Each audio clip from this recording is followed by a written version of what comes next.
makes me think like a Fundora or Kelly, but the world wants to see you fight Ortiz. We're gonna get them all. You know, one by one. You know, whatever's next. You know, like I said, we're gonna talk to my team and figure out what's best and what's next. And like I said, I'm here to go this division though. With everyone anticipating his next move, Jaron "Boots" Ennis has just announced that he will be coming back to take on either Vergil Ortiz or Sebastian Fundora next. Meanwhile, addressing the main fight that everyone seems to be hyping up, Jaron clapped back at Vergil Ortiz, stating that even though Ortiz has been dropped and supposedly has not agreed to their fight before, he still keeps mentioning him, which makes him more determined to show him his real skills when they meet inside the ring. At this point, you can't say all of this and, you know, not do everything in your power to make the fight. Like if you're gonna talk like that, you know, right. In the immediate aftermath, we can't hide behind litigation. We can't hide behind Golden Boy, Oscar De La Hoya, any of that. I went all the way down there. Me and Eddie and my brothers went all the way down there by ourselves. No, we ain't get no invite, no nothing. You know, we ain't pay for no ticket. We came down there by ourselves to let them know that we want this fight.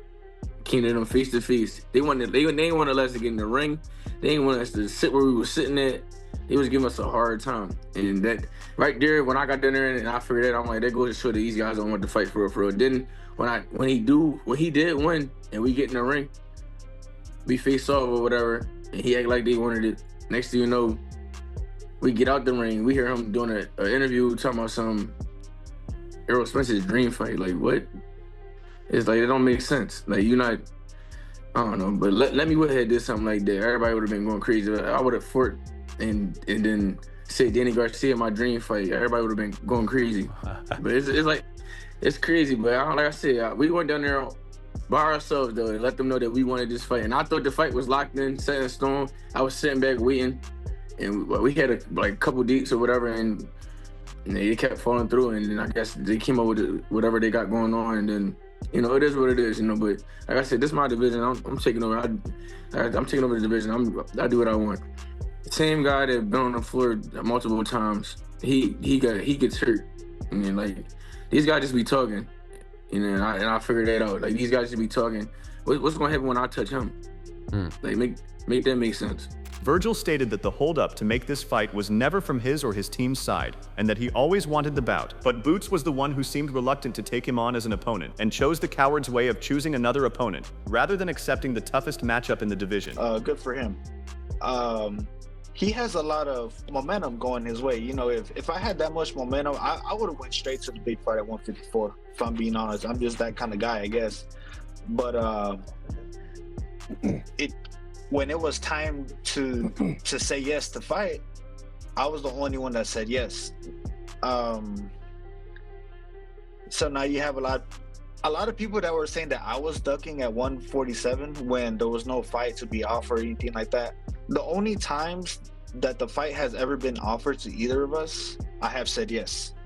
So when people are saying ducking, when they align that word with me, I'm not talking about if they want to align it with him, they should. I don't care about that. But if they want to align it with me, then they can't say that because I said yes. Addressing this situation, Ortiz's manager, Rick Merigian, revealed that they seem to have finally agreed on basic terms and a date. Leaving the ball is in Boots' court now, as this fight is the most anticipated bout, and anything that is made other than that will be blatant cowardice. Rick stated, "We have a pathway and foundational structure now. If Boots wants to go first, we all know what the best 154-bounds fight to make is. Anything else is ducking and excuses." Talking about internal matters, with Golden Boy promotions that have garnered a lot of buzz, Rick stated that after intense negotiations and back and forth between the parties, there finally seems to be some resolution to the entire situation, and that it will be announced very soon to the public. In his statement to Boxing Scene, Rick stated, "We have a fair deal now laid out. Both sides made some concessions and talked through issues and interpretation of things, and took care of things that were not there prior." Boots Ennis stated that his real plans still revolve around becoming undisputed at Fine 50, and for that he is willing to take on any opponent like Fundora, Ortiz, or Josh Kelly. I'm gonna talk to Eddie and them, you know, this week and figure out what we're gonna do. You know, I'm here to go this division undisputed. If it was up to you, one by one, what would the route be? Because you say undisputed, that makes me think like a Fundora or Kelly, but the world wants to see you fight Ortiz. We're gonna get them all. You know, one by one. You know, whatever's next. You know, like I said, we're gonna talk to my team and figure out what's best and what's next. And like I said, I'm here to take over this division, though. This is my division, this boxing game mine, and I will be undisputed at this weight division. On the other hand, away from all the drama, Ennis also talked about fighting with Sebastian Fundora, stating that at this stage in his career, the tall champion will be a unique challenge and something that will generate a lot of revenue, as that is something the fans will want to see. You don't think there's one that's bigger than the rest?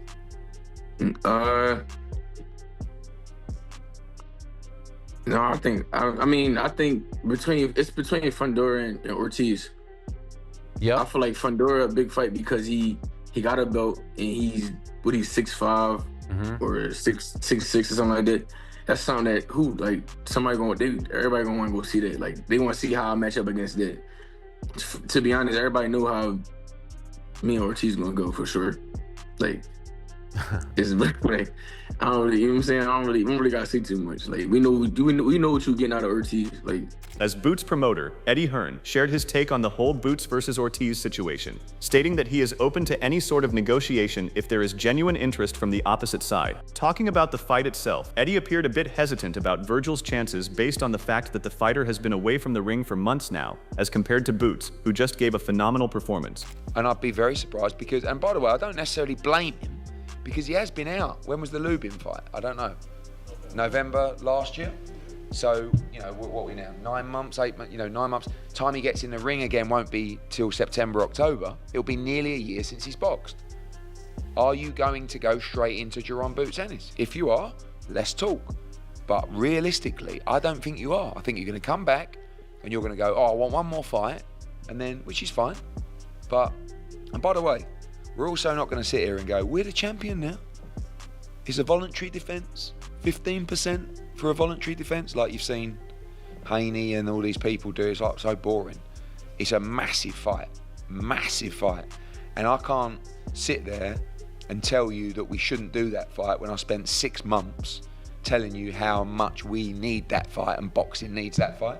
Furthermore, Eddie also praised his fighter's growth over the years, stating that from the beginning of his professional career, Boots has been a force to be reckoned with, and that no matter what, he has maintained his unshakable resolve, which has allowed him to grow as a formidable fighter. He's no secret, right? Everyone's been talking about him for years and years and years. The difference between being a good fighter and being a great fighter is going into a changing room, sitting down on my seat, and having absolutely no doubt in my mind what he is about to do. So he has no fear, he has no nerves, but nor do I. I know what he's gonna do. And I'll sit down on Saturday night and I'll say, come on in, superstar, light him up, let's see it. And I know exactly what he's gonna do. Absolutely. And because the mindset is too strong, the skill set is too great. And these are the special guys. It's the same with Boots. It's the same with Bam.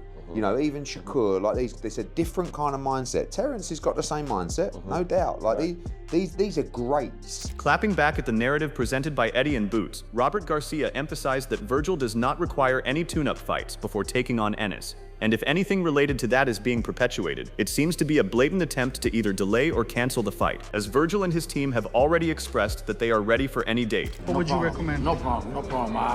We would do it. Look, I know Eddie mentioned something about maybe Vergil needs or is going to want a comeback fight. No, that's not the case. Maybe that's what he wants for Boots. Maybe that's why he's trying to push that on us to try to get Boots something else before that.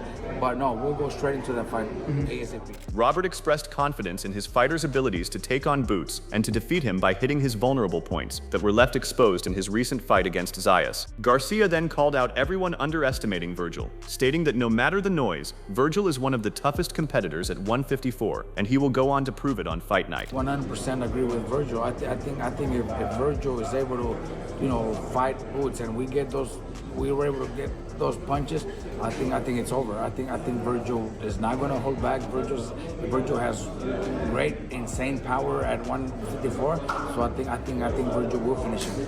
Yeah. Sharing his views, renowned trainer Teddy Atlas stated that though Boots has been one of the great fighters of this generation, he had lacked good adversity till now. And after his win with Zayas, he finally seems to have ascended to the next level, ready to take on bigger names in the division. Teddy also stated that this signature has allowed Boots to finally get considered by the top dogs, who might have ignored him before. And so we kind of anointed Boots Ennis as that guy. And we were hoping he was going to fight Crawford so we could definitively know. But they never fought. That's the bottom line. We won't get into this, that, who did or didn't want. It never happened. And Ennis, you know, he beat the welterweights that were there, and then he has moved up to junior middleweight. Here's the point. This fight, he was a huge favorite, and they were right. My son got it right. The handicappers got it right. Sometimes they don't get it right, but they got it right. There was a reason he was the favorite. But he was proclaimed this sure great superstar fighter, and he became a star. There's no doubt about it. Tonight, he verified being a star. For me. Talking about his interest in seeing who Boots chooses next, Teddy stated that the fight he would like to see is most definitely against Ortiz or Fundora, as both of the fighters will test Boots, allowing the fighter to not only use his incredible ability to box, but also enhance himself as a fighter. I'd sign up to watch either one of those. If it's Ortiz, you know, it'll be, you know, it could be a phone booth fight. Two good body punches. Two confident guys, you know. Two guys with great heart. I mean, look, I say this. Vergil showed me a few fights ago that he had a dimension I didn't know he had. When he was just, you know, going through guys, knocking them out with body shots, seeking and destroying. And then, of course, the giant, the Fundora. I mean, he's learning how to fight tall a little bit better. He is, a little better. But still, he is coming after you behind that jab. He doesn't stop. I don't know what his punch numbers are. They got to go through the roof. As soon as I think he jabs in his sleep. I think that he's, like if you went in and you peeked in on him when he's sleeping like this. With that southpaw jab. The jab, he's coming out of the locker room. I think when he's eating dinner. He never stops. He don't leave you alone. And he's coming forward. He's always putting pressure. He's breaking you down. And then he puts punches together nice. He goes to the body. He throws uppercuts. You know, he puts them together real well. But he's tall and he's a target. And, you know, when he fights tall, it's a little tougher. But he's going to pressure because that's what he does. He's a fighter. And when he does, he is a target. He's a tall target. And is a sharpshooter. He'll find that target. And there's one other, and I'll leave it at that. Not only his head is a target, and he's been knocked out once, we know that, but not only is his head a target, there's a tall, skinny body, lean body. Similar to the points raised by Teddy, Showbiz the Adult also stated that Boots' position seems to have elevated after this win. Addressing the criticism directed at Ennis surrounding his fighting style and overall performance, Showbiz claimed that all this noise seems to be nothing but hate directed at a fighter who is focused on becoming a great in this sport by taking on tough competition and displaying his best performance. He bullied the big man. And Xander Zayas saying, I'm not going to get outboxed all night. He found out the first round he can't do it, and he ended up hurting Boots the worst he's ever been hurt. I'm sorry, you guys. I know you guys going to say, well, never get touched, never give us excitement, just dominate everybody and just be slick and punch and then move away and then tap. That shit, nobody's trying to see. That made Boots a superstar. And for y'all to criticize and complain about Boots now being the biggest he's ever been, y'all got it wrong. Also being a supporter of Boots in his potential fight against Vergil, Tim Bradley stated that though Vergil is an excellent fighter, he tends to face issues against adversity, especially when faced with complicated fighting styles, which is exactly something that Boots specializes in. Based on these factors, Tim emphasized that Boots will be a clear victor in this fight, based on his multifaceted style and extraordinary arsenal of attacks. Vergil's a little bit more techie. However, it's still the same thing coming off the jab. You know the jab is coming first. Boots one of the best counterpunchers in the game. That's why Boots is so damn dangerous. Because he get hit and then he's still landing at the same damn time. He punching in between punches. He's slipping punches and countering. He's making all this stuff up as he going because he's just off a feel. Yeah, off a feel, just oh, I could do that, I could do this, I could do that. Just off a feel. Yes. Some fighters, that's what they do. That's how they operate inside the ring. Right? See, Ortiz KOs Boots in 5 rounds. Nah. Hey, big dog. Nope. Venturing to different opponents, Bradley pointed out that, according to him, Josh Kelly will be a much better opponent for Boots than Vergil, based on his excellent offensive and defensive skills. Talking about Josh's quick feet and ability to shift, Tim stated that he will be a hard opponent for Boots and will further push him. He further added that, though Boots might prosper in the end, this fight will test his patience as well as his resolve. I think Josh Kelly's a little bit more difficult fight, believe it or not, than Vergil Ortiz. Styles make fights. Josh Kelly don't look like much, but he's quick. He got good reflexes. He got some pop on his shots. He's very deceiving. And he got legs. And he gonna move around all night, and Boots gonna have to chase. He gonna have to chase. And he gonna have to chase. And you know, Boots don't really like to chase. You can hear it when they talking. Well, if he's standing right there in front of me, it's gonna be night, you know, it's not gonna be a short night. They like guys that stand in front of them. Vergil Ortiz, yeah, they like guys that stand in front of them. That's what they like. But I think the fight's gonna be a little bit more challenging just because of that aspect. I think Boots will eventually catch up with him, cut him off, hurt him with a big shot. Meanwhile, renowned trainer Bomac emphasized that the criticism against Boots does not seem justified, especially after his win against Zayas. He further stated that after this victory, the most significant step for Boots would be to further enhance as a fighter to reach the level of other excellent fighters like Shakur Stevenson and Naoya Inoue, and to do that, he must take on tough competition that will really show his true potential, including Vergil Ortiz. He got over that hurdle. Yeah. A big hurdle, so it's on for the next one. For sure. That's like when Marvin Hagler beat Tommy Hearns. Yeah. You know what I'm saying? Yeah. The point in stage he at now, I could see him fighting for a world title in the next 1 or 2, maybe the next one. Mm-hmm. And then just being right there in the mix. Sure. Will they stick around? I don't know. Yeah. Is he a high risk, low reward? That's where they can probably look at it. Do those guys up there at 47 now that thinking about moving up to 54 or they got losses on their record, or is the big name that bring the money in, do they want to fight a guy like that?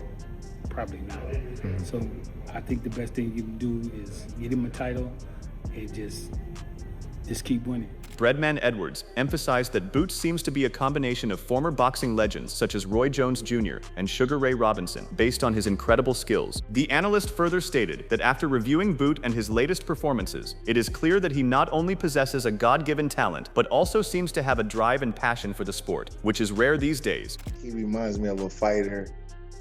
It's hard for a fighter to just be like another specific fighter. Usually it's a blend. Usually it's a hybrid, like a mixture of both. Mm-hmm. Ennis reminds me of Mark Too Sharp Johnson from the DC area. Was one of the best flyweights in history. Southpaw. Just a shame that he didn't get more recognition, for being a great fighter. He was really good, Hall of Famer. And Roy Jones Jr. But his temperament to kind of like finish and just be like that vicious whippy finisher kind of reminds me of Sugar Ray Robinson. Robinson threw a lot of like whippy hooks. Him and Boots are similar height and reach, and they throw like whippy hooks. I know Robinson, the style was a little different in the 40s and 50s. Edwards also talked about how Boots' father's involvement also shaped Ennis into a formidable fighter, as he has been training for the highest spots since he was a child, and now that training seems to be paying off. Well, first of all, you gotta give his dad and his brothers, props for training him. Because even though talent is something that's God-given, but it has to be molded, it has to be nurtured. So you got to give them props for training them. You got to give Boots props for working hard, because talent don't work hard. Hard work beats the talent. And then, you attribute it to God, man. Something that, that you're born with, you know what I mean? And then you just enhance it and cultivate it, and everything just matches up with the work ethic and everything. And then you have what he had, what he has. And, he was dealt a great hand, because some guys had a talent, but they don't have a discipline on the work ethic. Some guys had the discipline on the work ethic, but they don't have the talent. Yeah. He's blessed. He got both. Moving on, while sharing their takes on Boots' next move, Chad Ochocinco Johnson and Shannon Sharp noted that the next opponent should be none other than Vergil Ortiz, as both fighters have been talking about this for a long time, and that it will generate a lot of hype among the boxing fans as well. Though the analyst thought that the fight between Terrence Crawford and Boots would be notable, Vergil will still be the proper choice. Yeah, hey, I mean, I don't think that's happening anytime soon. Bud is enjoying retirement right now. But I think the next fight for Boots is Vergil Ortiz. Yeah. I think Vergil Ortiz, especially with him talking. Oh yeah, he jumped me. I just read his tweet, Ocho. Yeah. If I get him like that, I promise you, I get him out of there. Hey, Boots had a game plan today. I'm gonna come out aggressive. I'm not fighting at range. I'm not fighting at distance. I'm finna sit in this pocket and go. It seems as if Boots challenged himself to do something different. I'm gonna show y'all.